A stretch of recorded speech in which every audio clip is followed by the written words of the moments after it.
अब हम अपनी कहानी को आगे बढ़ाते हैं और आपको ले चलते हैं अपने यादों के सबसे पहले पन्ने पर, जहां से हम दोनों के सफर की शुरुआत हुई थी। 30 जुलाई 2007 ये वही तारीख है जब हम दोनों ने एक साथ एक अनजाने सफर की शुरुआत की थी, या ये कहें कि अपना पहला कदम बढ़ाया था।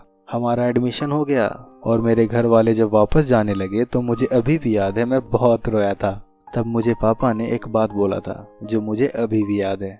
उन्होंने कहा था कि तुम अभी यहाँ नहीं रहना चाहते इसीलिए रो रहे हो, और एक समय ऐसा आएगा जब तुम्हें यहाँ से जाना होगा, फिर तुम रोओगे। उस समय तो ये सारी बातें मुझे मजाक लग रही थी, मैं तो बस रोने में बिजी था।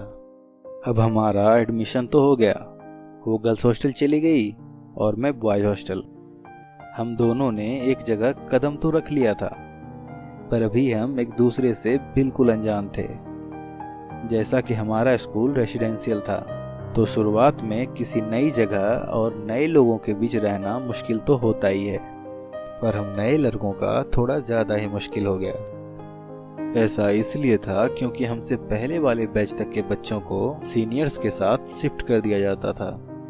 तो अगर मन उदास हो या ना रहने का मन करे तो सीनियर्स उन्हें समझा बुझाकर उनका मन रहने लायक तो बना ही देते थे, पर हमारे साथ ऐसा नहीं हुआ। ऐसा इसलिए कि जिस समय हमारा एडमिशन हुआ उस समय तक सारे हॉस्टल्स बने नहीं थे। टोटल 4 बिल्डिंग्स बनने थे, पर बना था बस एक। जैसा कि एक बिल्डिंग में 2 फ्लोर्स और 48 बेड्स हुआ करते थे, और हम लोग थे 52। 4 बच्चों को किसी तरह से सीनियर्स के साथ शिफ्ट कर दिया गया, और बचे 48 जिन्हें उस नई वाली बिल्डिंग में रखा गया, जिसमें से मैं भी एक था। अब आप ही सोचिए, 10-12 साल की उम्र के 48 नए बच्चे एक नई जगह पर जहां सभी एक दूसरे से अनजान हैं, क्या करेंगे। जैसा कि हम लोगों में से ज़्यादातर लोग कभी घर से बाहर नहीं रहे थे, तो उस समय हमारा फेवरेट काम होता था रोना। अगर आप किसी तरह अपना मन बहला भी लेते थे कि आपको नहीं रोना है, तो आपके पास वाले बेड पर आपका बेड पार्टनर पिलो के अंदर सर डालकर रो रहा होता था, तो आपके ना चाहते हुए भी आप अपना मन रोने का बना ही लेते हो। 1-2 लोग अपने घर को इतना मिस कर रहे थे कि उन्होंने चुपके से कैंपस की बाउंड्री को पार भी कर लिया था और घर चले गए थे। फिर बाद में उनके पेरेंट्स ने किसी तरह से उन्हें समझा बुझाकर वापस छोड़ा था।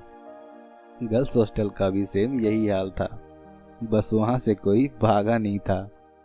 फिर धीरे धीरे समय बीतता गया और दोस्त बनने लगे, और फिर कब हम लोग रोने वाले बच्चे से मौज मस्ती करने वाले बच्चे बन गए पता ही नहीं चला।